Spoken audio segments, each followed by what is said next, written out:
what will be the overall impact of this bill on, particularly on India's 30,000 crore plus RMG industry? Yeah.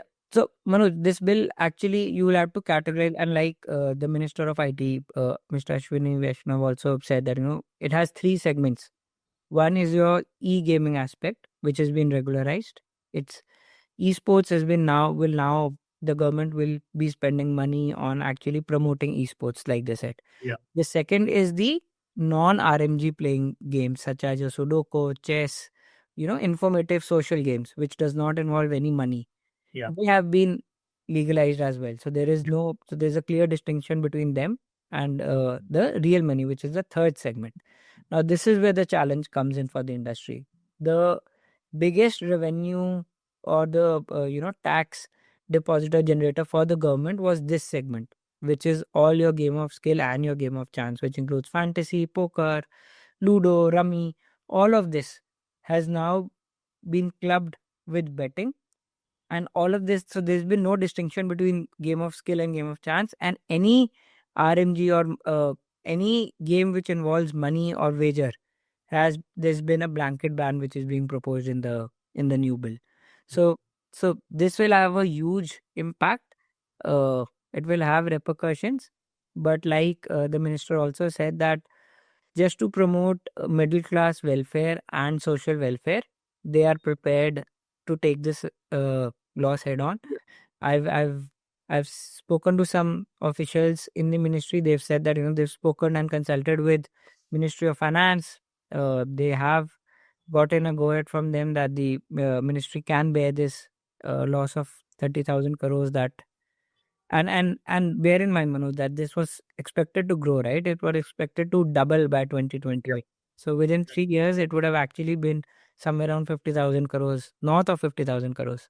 That's So right. all of that will have to be accounted for.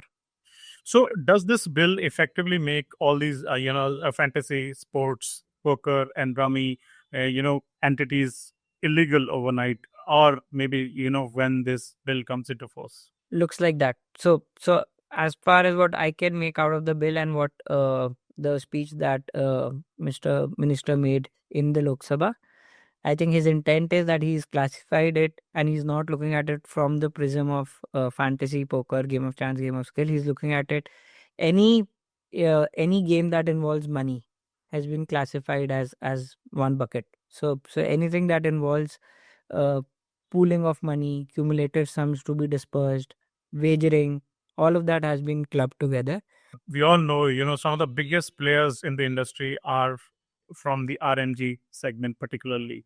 And how do you see this affecting players like Dream 11, MPL, Zupi, and even Winzo and all these? They are all unicorns and bigger than unicorns. So, how do you see this affecting them? No, I think they'll have to look at the fine prints of the bill. I'm sure the lawyers will be working overtime for now. They will have to strategize on how they can actually work around the bill and so casual gaming. So a lot of these companies actually have a casual gaming segment that will work undeterred for them. So they will Yeah. continue with those elements at least. Uh, for anything involving money, I think we'll have to wait for the fine prints that come out. But from what I've read from the bill, uh, it looks like that it's going to be a huge challenge for them to actually, because not only has the government banned these apps, the government's also planning to place restrictions on advertisements of these apps. The government's also planning to place restriction on banks and financial institutions to not promote any transactions. uh, so if these regular channels are working and the entire ecosystem is disrupted, then I'm sure it will have a huge impact on the industry as such. Is prohibition a practical solution, or it will drive players toward offshore illegal, networks? Yeah, so typically this is what's always happened when an industry is banned. When there's a blanket ban and there's no regulation, you will always have offline channels and offline curbs that the offline channels grow faster. Uh, Muscle power, money power, all of this comes into play.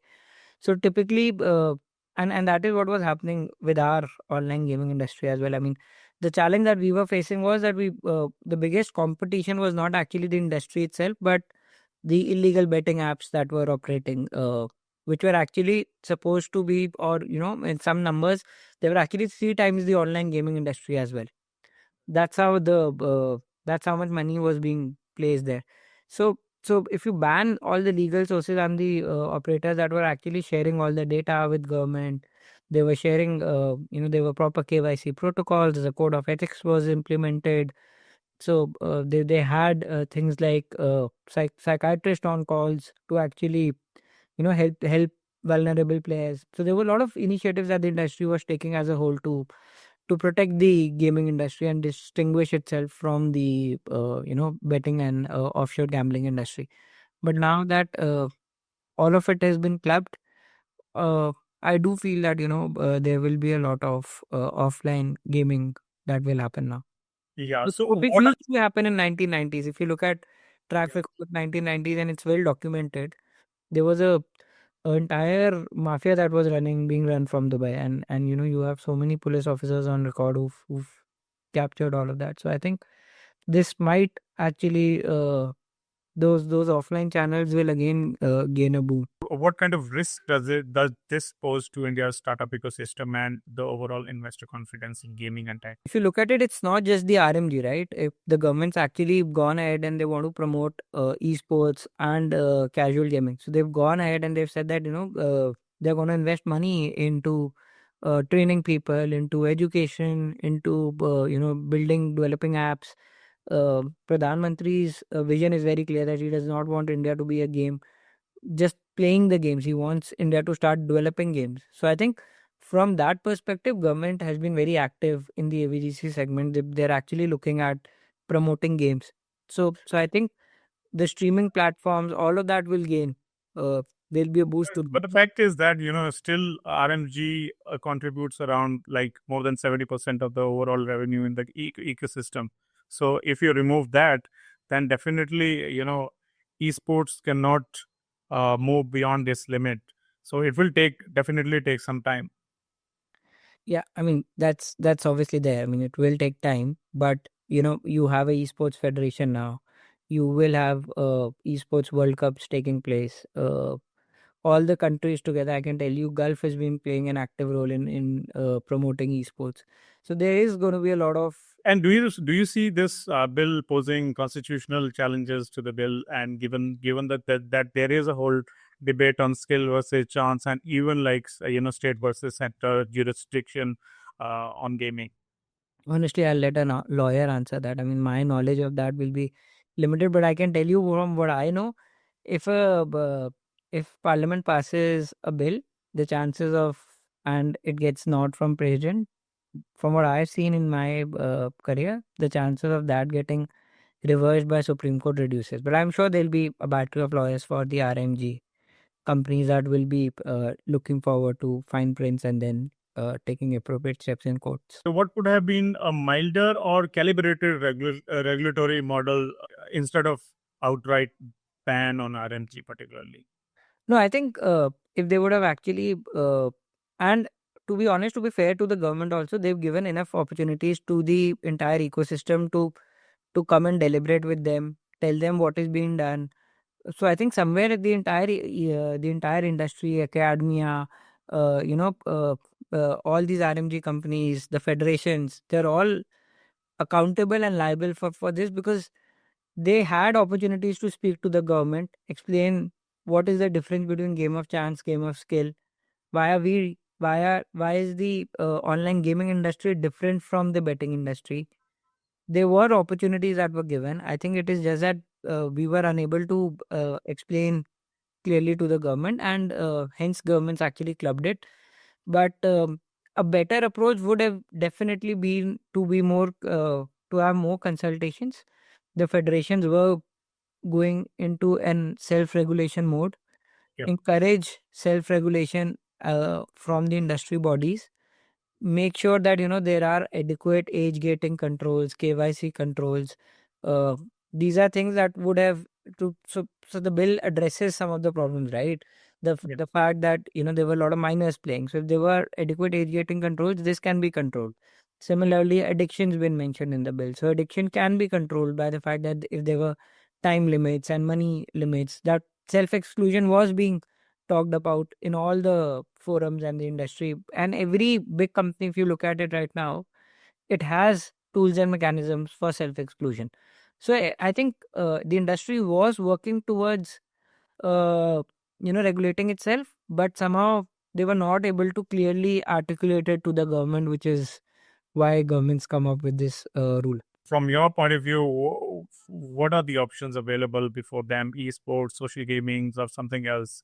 And especially, when there is huge investor money involved. I think they'll have to innovate. They'll have to move their models. If the bill comes into place, they'll have to innovate. They'll have to move their model from a typical RMG model to how they can navigate into casual gaming, because they have a large user base at their command, right? Yeah. Whether it will be effective, time will tell, but they will have to pivot their business models and relook at it if the bill is implemented in the spirit it is being prepared. But do you also expect, like, any future changes, given that, the associations have pleaded before the prime minister, even home minister, and all the government top officials? I am very hopeful that rather than blanket ban, there'll be restrictions that the government puts in place. There are regulations and guidelines that are categorically laid out for the industry, uh, and the blanket ban is removed. I'm aware of the letter that all three associations have written to Home Minister as well. Yeah. But I think, like I said, I mean, there have been ample opportunities that the government's provided the industry as well. It has to move across the fact that government's made its stance clear that it's not about money, and they will not let the industry thrive just because they are generating a certain source of revenue.